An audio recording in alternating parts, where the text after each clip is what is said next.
Hypothetically speaking, the voice of Janesville and Rock County welcomes you today as we explore transparency, public accountability, and the choices shaping our shared future. This week, we turn to the fog surrounding the GM and JATCO redevelopment and the city's $8 billion ambition to build a massive data center. The City Council approved a non-binding letter of intent with Viridian Acquisitions, but the road ahead is anything but clear. Key facts about competing proposals, environmental impacts, infrastructure needs, and even legal ownership remain unsettled.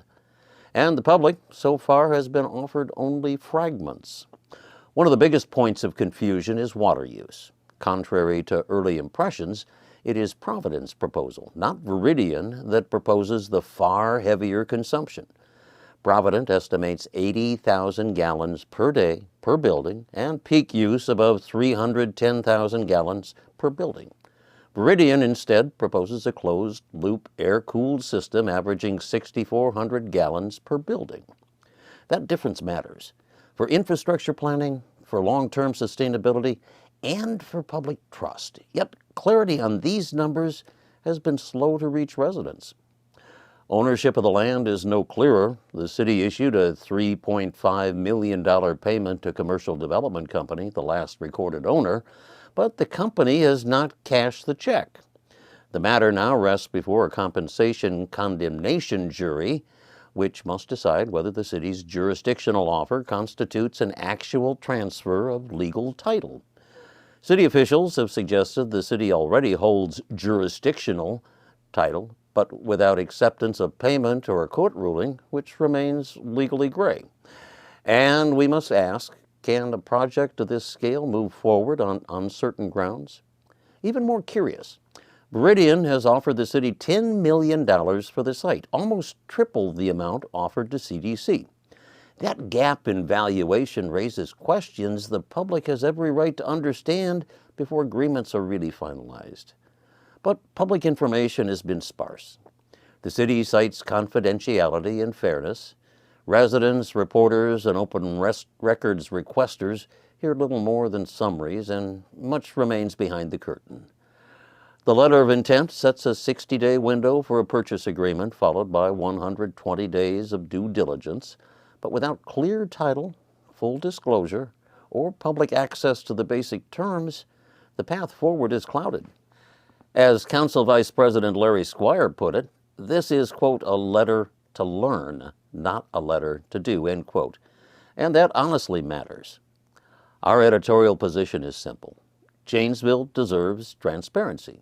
The GM and JATCO site holds transformative potential, but revitalization cannot be built on partial information, opaque negotiations, or unanswered questions. The public's right to know is not an obstacle, it's a foundation. Now, stepping from land use to housing, we turn to Janesville's zoning rewrite, a long-awaited modernization at Chapter 46. Across the country, cities from Minneapolis to Missoula, Portland to Pasadena have reshaped zoning to confront the painful truth. Housing is too scarce, too costly, and too hard to build. Janesville's draft contains promising ideas: new mixed residential zones, a planned development district, expanded housing options in business districts, more flexibility in setbacks and green space, even boarding houses with standards for responsible shared living. These are steps in the right direction, but those steps sit atop a framework still rooted in the past. Large minimum lots, wide frontages, deep setbacks, heavy parking mandates, high green space requirements, and architectural standards that increase costs. The quiet rules that shape affordability, they remain stubbornly conventional. Minimum lot sizes of 5,000 square feet in the main residential zones block smaller entry-level homes. Add-on lot requirements for extra units further tax affordability, and the draft never reaches the modern standard seen elsewhere, lot sizes between 1,500 and 2,000 square feet. Missing middle housing, the backbone of affordable neighborhoods. Duplexes, triplexes, fourplexes, cottage courts, small courtyard buildings, remain locked behind conditional use processes that add delay, cost, and uncertainty. And parking requirements continue to drive up the price of housing, especially for boarding houses and attainable rentals.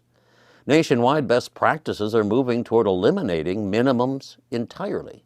Janesville's draft holds on to that old model.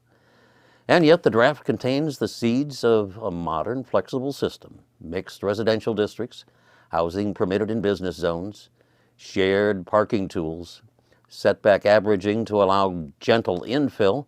These ideas point to a path forward if the city is willing to finish the job.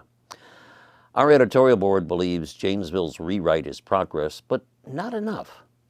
A modern code requires a clear choice: remain anchored to a 20th century pattern, or embrace a framework that meets the needs of today's families, workers, and young residents searching for a place to call home. Now, a different kind of mystery.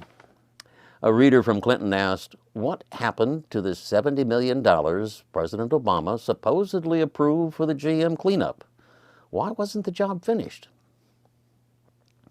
It's a question we've heard for years, and so we dug deep through federal records, EPA files, DOJ settlement documents, WEDC grants, state reports, RACER documents, the MLC archives, FOIA materials, and, well, everything in between.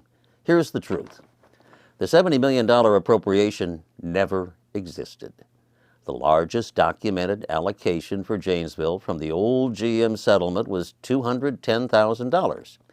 EPA grants added several $100,000 more. The state contributed modestly. Local and private funds covered most of the $10 million demolition effort. So how did the rumors survive? We turned the answer into a children's story for adults, a tale of whispers, hopes, and the quiet habit of hush that sometimes substitutes for civic clarity. Now, you can read the bedtime story in our print edition, available at substack.com. Keywords Rock County Civics Academy. Look for issue number 38. Our illustrator, Sketchy Bubbles McInkwell, did a remarkable job on the illustrations. The moral of the story was simple: never rely on somebody else to do the work you must do yourself. And in Janesville, we've waited far too long for outside forces to rescue local challenges.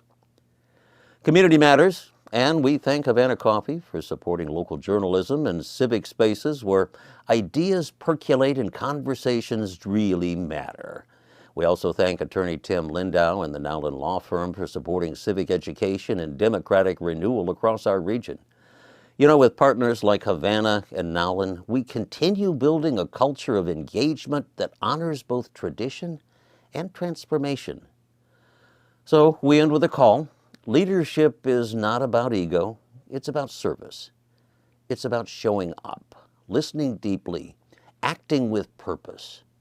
Volunteer with a civic group, serve on a board or commission, or step forward and run for public office. If not you, who? And if not now, when? Subscribe to Hypothetically Speaking on Substack. Search Rock County Civics Academy. You can follow us on Facebook, on YouTube, and at rockcountycivicsacademy.org. You know, democracy is a skill, and that skill strengthens with practice. So stay curious, stay engaged, stay connected. The next chapter of Rock County's story is being written right now by all of us. Join us again for Hypothetically Speaking, where ideas meet action and citizens truly shape the future. Have a great day.